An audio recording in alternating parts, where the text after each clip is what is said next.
All right. Good morning, everybody. My name is Isaac, and I am a historian here at Edison and Ford Winter Estates. Today, we are doing a Step into History digital edition, and today we'll be covering the Calusa, a local indigenous tribe that was standing right here where I'm standing, essentially, 500 years ago, and many years before that. So, the Calusa.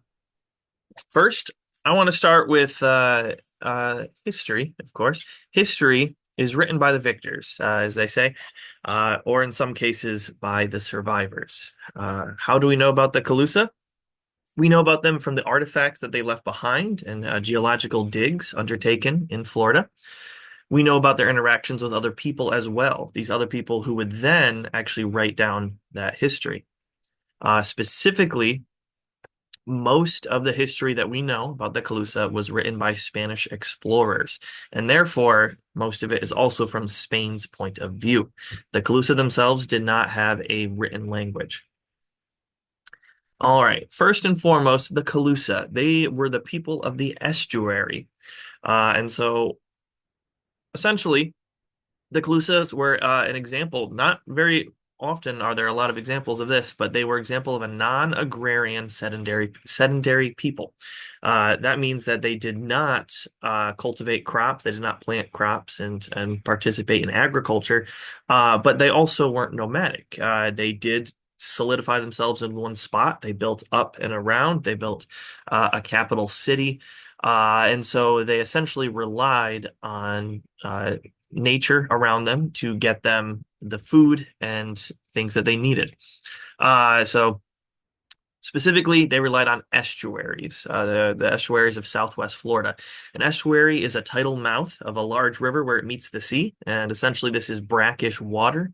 Where that brackish water is, will introduce a large diversity of flora and fauna. A lot of fish, of course, shells, animals, as well as different plants in the areas as well that grow in these kind of brackish water estuaries. It's kind of like these little ponds, and it was a very abundant area full of life and food, and so they were able to get everything they needed from the water around them.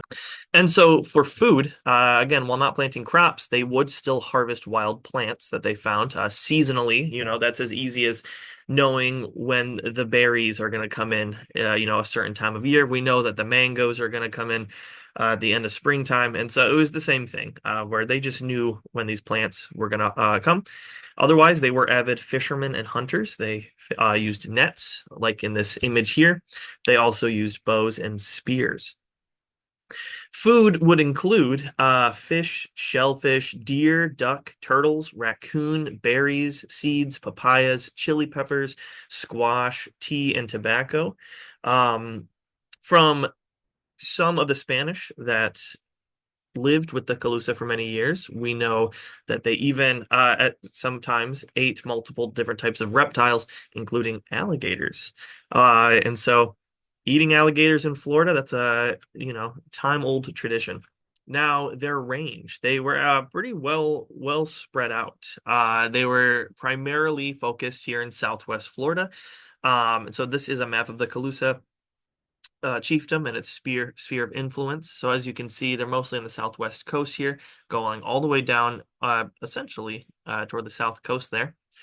Trade and tributes went as far northeast as Cape Canaveral, and there were multiple settlements, essentially these other communities and settlements all around Lake Okeechobee, which they called Miami at the time. But all throughout the sphere of influence, all to the west coast. East coast, west to east coast. And so they're pretty well spread out and well traveled. They regularly would travel even down all the way to Key West if they wanted to. Uh, so a good chunk of Florida here. Society itself for the Calusa, it was hierarchical. And so it was divided into nobles and commoners. The leader of the Calusa tribe was called a cacique, or in Spanish, cacique.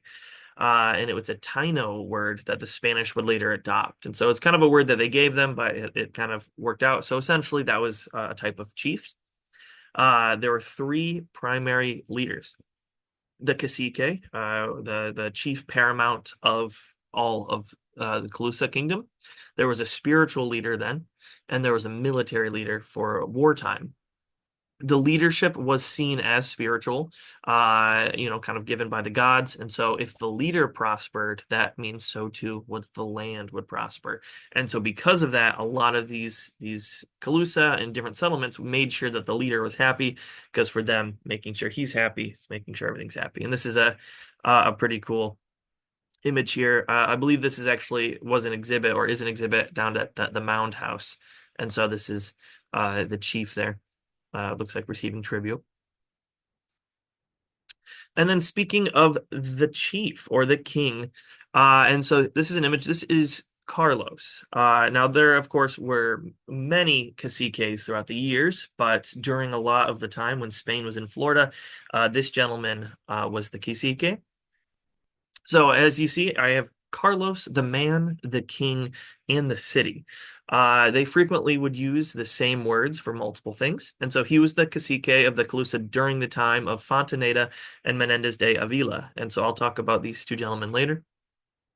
As chief of the Calusa, his power was spread throughout southern Florida, and he was described as a gentleman about 25 years old when Menendez de Avila met him. A Spanish captive described him as the handsomest and largest of all that region, and an energetic and powerful ruler. And he was held in great veneration by his subjects. And you'll see a lot that when the Spanish described the Calusa, that they were a tall, strong people, and so they were commonly described as well taller, maybe even a head taller than the Spaniards that were visiting. And so let's see. I got Carlos, or King Calusa. All of these were similar names that essentially kind of all meant the same thing. The names of the Calusa that we know are a hybrid of different languages, mostly based on Spanish, hence Carlos is just a Spanish name. Carlos was referred to as King Calusa himself as well, so it was very much tied with the entire people.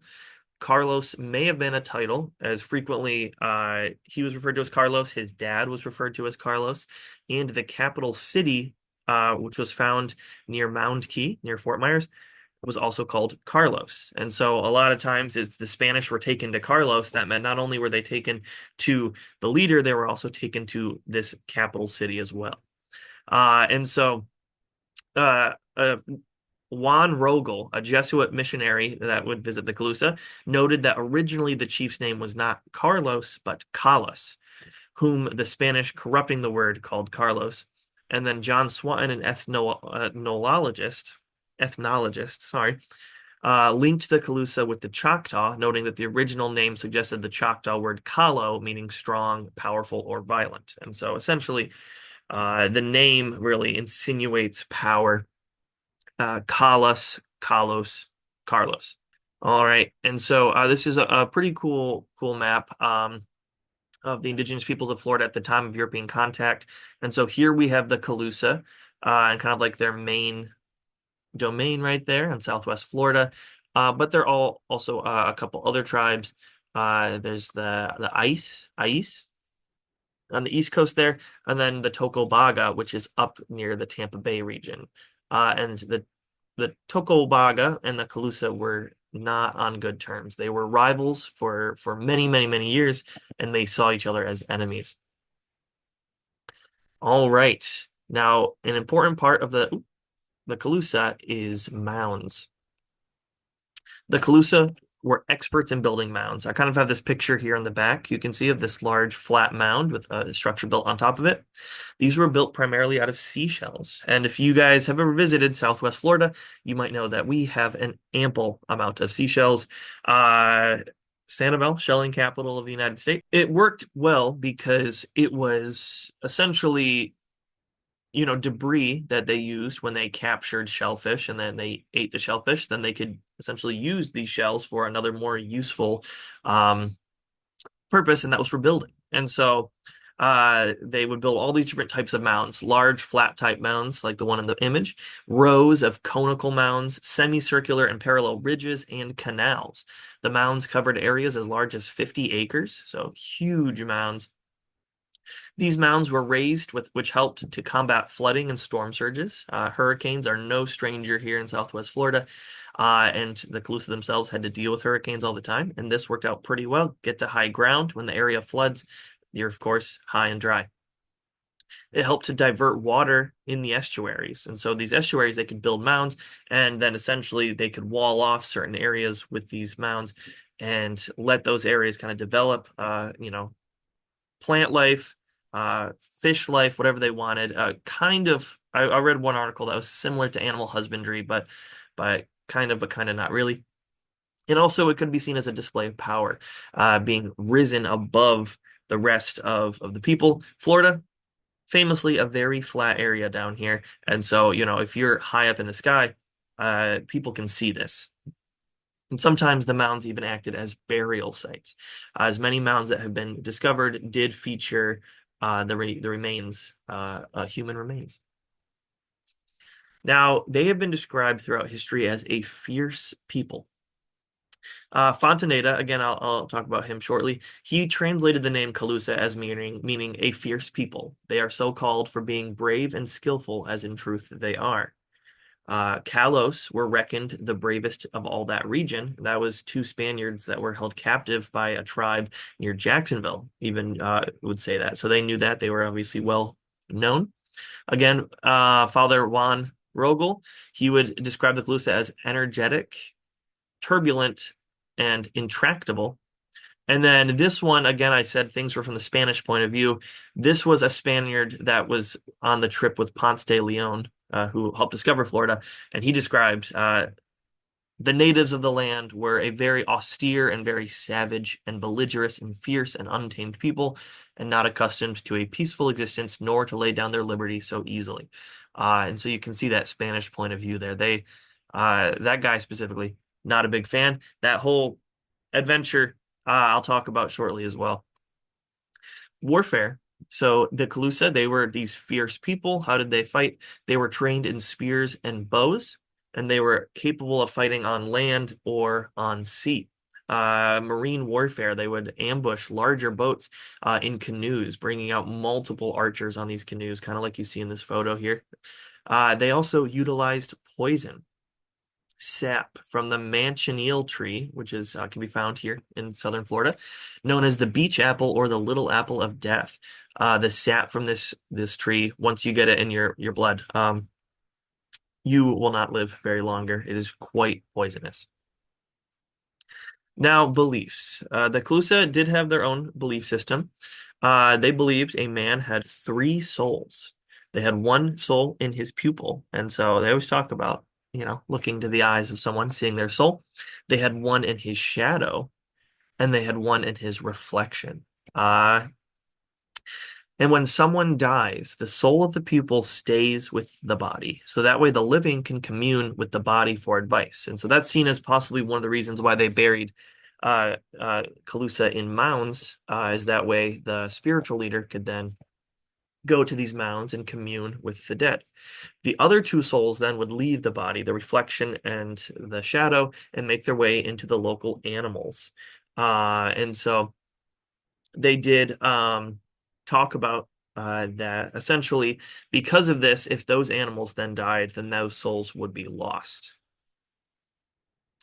All right, now they had their own as well religious beliefs. They believed the world was governed by three people. That's how they used it. So essentially three beings. The first and greatest one ruled the world, all of the world, including heavenly movements and seasons. The second one ruled over the governments specifically. So governments, the kingdoms and societies. And then the last one would help in wars and would bring victory to those on their side. And so essentially that last one was only really important during warfare, which with the local tribes, there was plenty of warfare and conflict. All right. So I got the big three here. Most of the Spanish interaction with the Calusa we know of today was from three different Spaniards in their journeys to Southwest Florida. I have this really cool image here of essentially Spanish Florida, the Americas here. I got that from, I think it was the Library of Congress, but super cool. As you can see, that's Florida right here is what we're looking at in the Gulf. Now, the three gentlemen were Juan Ponce de Leon, the conqueror, Hernando de Escalante Fontaneda, which was the captive, and then Pedro Menendez de Aviles, which I like to call the Calusa's in-law. And I'll explain what all of those mean here shortly. So, first contact with Spain. Juan Ponce de Leon, he's the man that gave Florida its name. He was known for the discovery and settlement of Puerto Rico and Florida.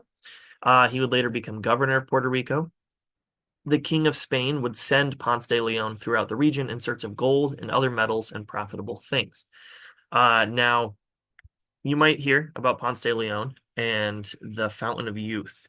Officially, there aren't really any written documents that do officially say that was his mission, was to search for the Fountain of Youth. But definitely in the legend of Florida, there's talk of Ponce de Leon searching for the Fountain of Youth here in Florida. Now, in 1513, he arrived on Florida shores. He incorrectly identified Florida as an island. And he would sail to Florida in total of three ships, the Santa Maria de la Consolacion, Santiago, and San Cristobal. He would name it La Florida, meaning place of flowers, possibly in reference to Pascua, Florida, which was Spain's Easter time celebration. And so Florida is the place of flowers. So think of that next time you look outside and look at flowers. He landed near Cape Canaveral on the East Coast. He would then continue to sail down and around the peninsula to Charlotte Harbor on the West Coast, or modern-day Charlotte Harbor. This is where a Calusa messenger promised him gold for trade. And so, turns out it was an ambush. He showed up for this gold for trade, only to be attacked by 20 canoes. They rowed in to attack his caravels. As I mentioned earlier, the Calusa were good at maritime warfare. Marine warfare is what I meant to say. But Ponce would end up sending two prisoners to the chief with a message of peace. He said, please, let's seek peace. And this time the prisoners would return saying, all right, the Calusa were ready to trade with Ponce de Leon. Trade blows, that is, because this happened to be another ambush, this time with 80 canoes, so a lot larger of a group. Eventually, Ponce de Leon retreated. He got out of there. 8 years later, he returned with 200 men, soldiers, horses, farmers. He was ready to essentially settle this region. And once again, the Calusa welcomed him with another ambush at Charlotte Harbor. And during the ambush, Ponce de Leon was shot in the thigh with an arrow dipped in the poisonous sap of the manchineel tree mentioned earlier. And Ponce would retreat to Havana, where officially he would die of his wounds. And so the man who discovered Florida was officially, his life was officially ended by the Calusa tribe. Here's a image of Ponce de Leon there. All right, on to number 2, the captive, Hernando de Escalante Fontaneda. Much of what Spain would know about Southwest Florida and the Calusa would come from one man, or really one boy. His parents, he's served the king of Spain in Spanish America. His parents would send him and his brother to Spain for education. They were actually living in Colombia at the time. During the voyage, they shipwrecked along the Florida coast, and ultimately the Calusa would find the survivors and would bring them to Carlos. Carlos being the capital city at the time and the title, possibly, of the actual cacique. The Calusa then would kill most of the survivors, including Fontaneda's own brother. 13-year-old Fontaneda would survive only by correctly interpreting that the Calusa wanted him to sing and dance. And so he put on a little show for the Calusa. They enjoyed him enough, and so they allowed him to live. He was the only survivor of that trip. He was then a part of the tribe. After entertaining them, the tribe brought Fontaneda in as a captive where he continued to live with them for the next 17 years until he was 30 years old. He would go on to learn the Calusa language, become very fluent in it, as well as two other languages, nearby tribes. And then in 1566, he would be rescued by Pedro Menendez de Aviles, where he would then continue to work as a translator. And I'll talk more about Menendez later on. Fontaneda's linguistic skill and familiarity with the Calusa cacique were extremely useful for Menendez because he already knew how everything worked. He knew what kind of things they liked, what they didn't like. He knew about the area.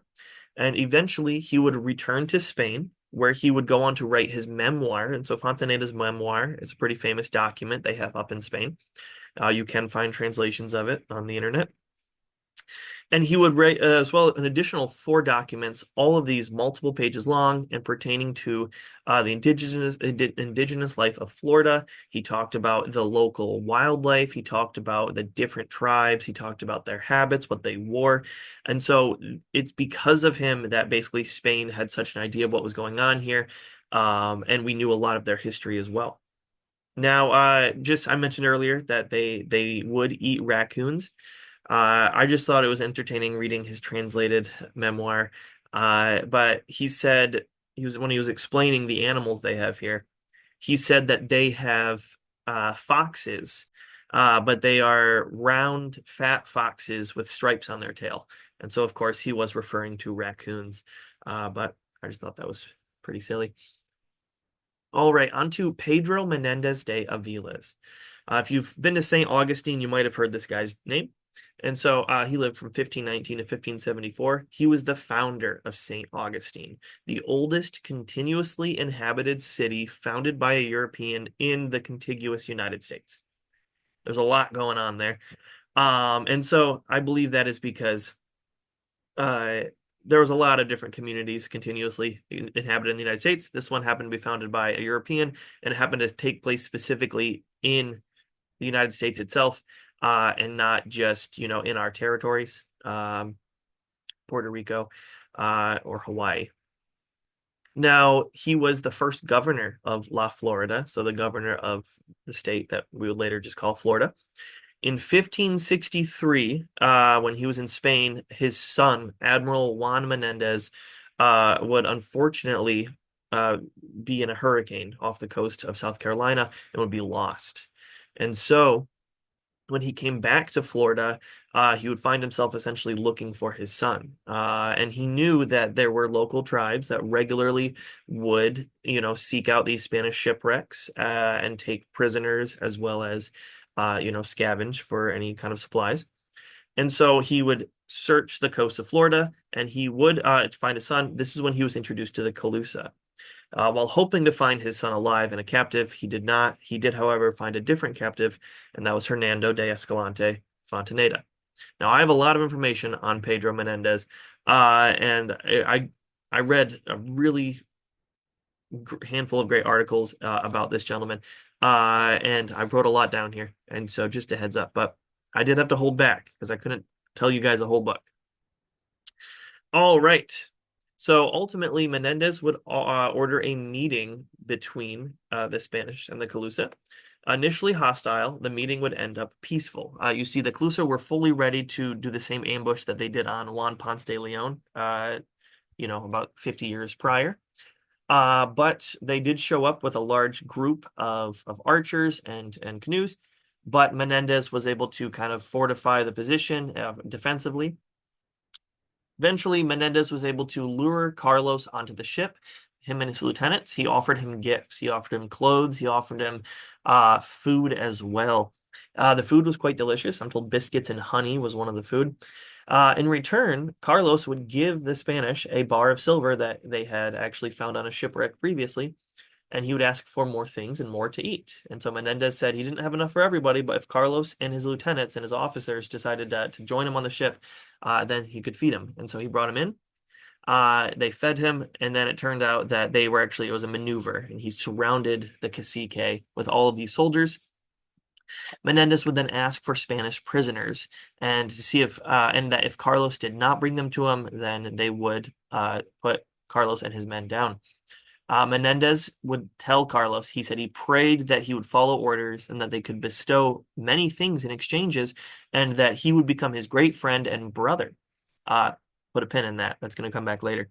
The Calusa would agree, probably reluctantly, and they would bring out 5 women and 3 men, all Spanish, that had been captured throughout the years.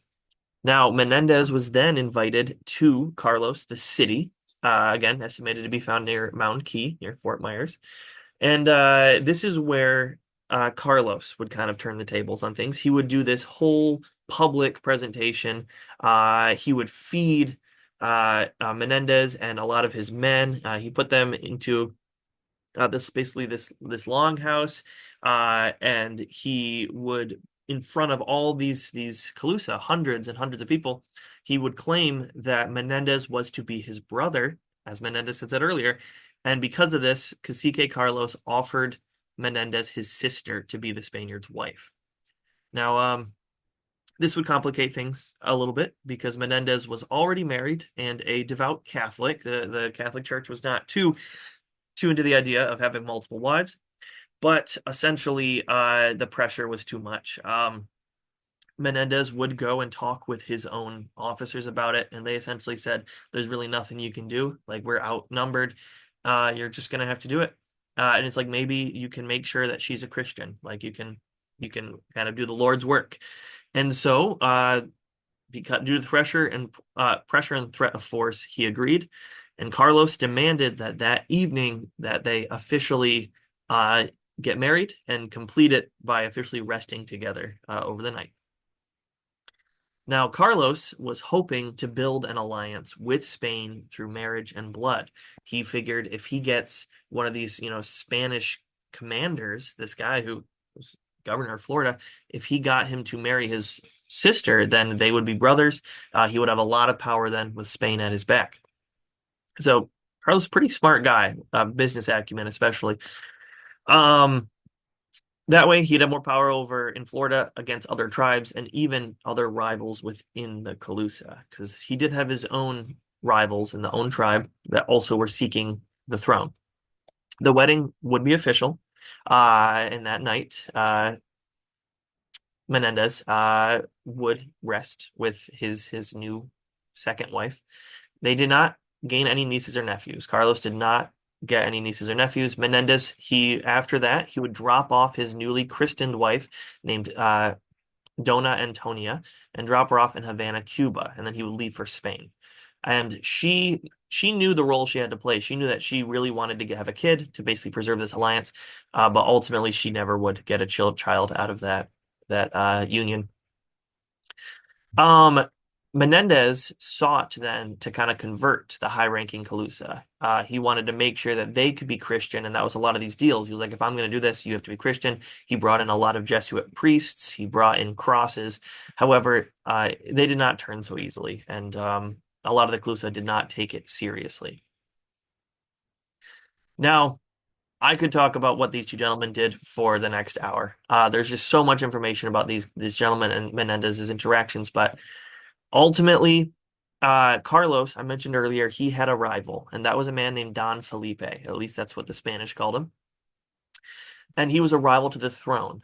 Felipe claimed that both he and Carlos were nephews of the previous cacique, so they both had essentially equal right to the throne, and he claimed he actually had better right, but Carlos took the throne. And so Felipe essentially sought to work with the Spanish, while Carlos was not taking, it seriously, converting to Christianity. Felipe was. He was trying to be more devout. He was trying to make it look like he was following what the Spanish wanted, really get on their good graces, and he would frequently even like tell the Spanish when the Calusa were doing things wrong.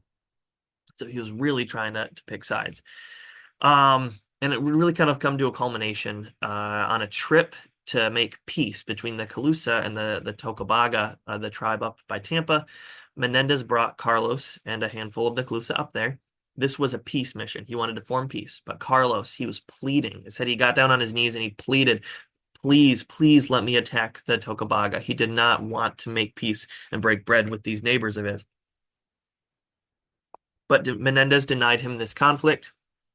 And because of that, Carlos never would forgive the Spanish.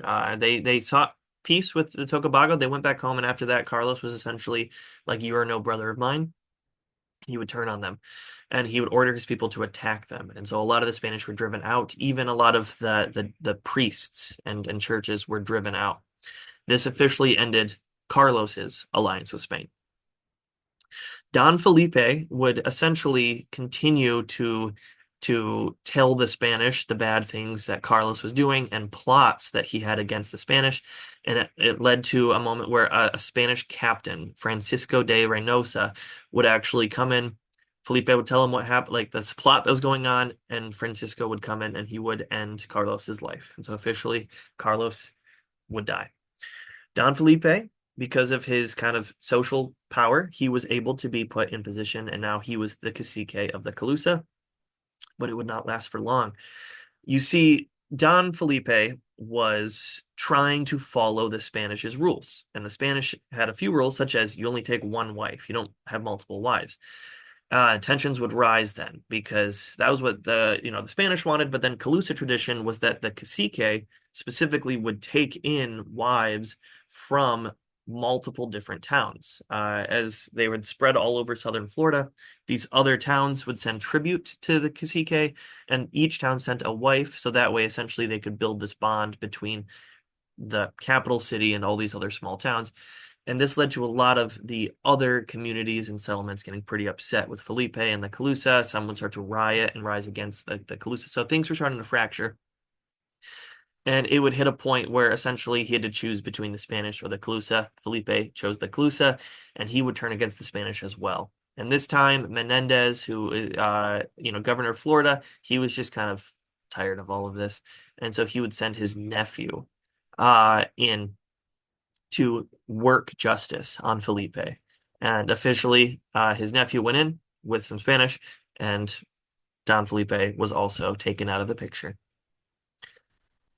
Now, pretty dreary point. I did want to cover a little bit more about the actual, people themselves and their society. And so they did participate in a lot of art. They had this really cool, I guess, I don't know if I say habit, but they would paint wooden masks. And so I have a wooden mask here. We have found a handful of these wooden masks in the mounds that have been excavated throughout the years.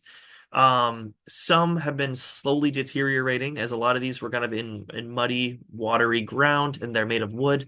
And if you find a wooden artifact in water, usually the best thing to do is keep it in water. Otherwise, once you take it out, it starts to crumble. But there are examples of these wooden masks. They also would carve as well. So you can see this is the Mound Key cat. And so it's the Key Marco cat, Key Marco. And so this is like a cat, maybe a Florida panther carved out of wood by the Calusa as well. One of the coolest. This photo was actually taken by the Smithsonian, so they had it in their collection. Otherwise, besides just painting masks, they participated in body paint, war paint. They would paint themselves, get ready for war. Pottery. We still have plenty of their pottery that have been found throughout the years. And they would also they had songs, they had music, they would sing, they would dance. All of these, culminated in very lively culture. I don't have it written down, but the Calusa, they had been in the area for a long, long time. Almost 12,000 years ago is when what were called the Paleo Indians, essentially the first peoples that would come over and go down to Florida, came in. Florida was almost twice the size in width, so it was a lot larger. So there's a lot going on under the ocean, under the Gulf. And so they've been there for a long time. And so there are like pottery that we found that would have been even old and ancient for the Calusa themselves. So they basically their predecessors in the area. Wealth. Here's a great example of like a cacique. Pearls. They would frequently get pearls, and those how they found their own kind of wealthy stones. But they scavenged goods from dozens, if not hundreds. They said roughly about 200 Spanish ships have been crashed on the Spanish floors during the time of the Calusa. and they would frequently scavenge them for gold and silver as well as other goods. And they frequently, as we saw earlier, would barter these precious metals back to the Spanish, which is perfect because they don't really have much use for this gold and silver. And so it's a perfect opportunity to get stuff what they want. They get food, whatever they wanted. And then other articles of clothing they would create out of either shell or bone, which they frequently used from the creatures around them. Now, the end of an empire. The Calusa would maintain their power in Southwest Florida, but it slowly start to suffer by the 1700s.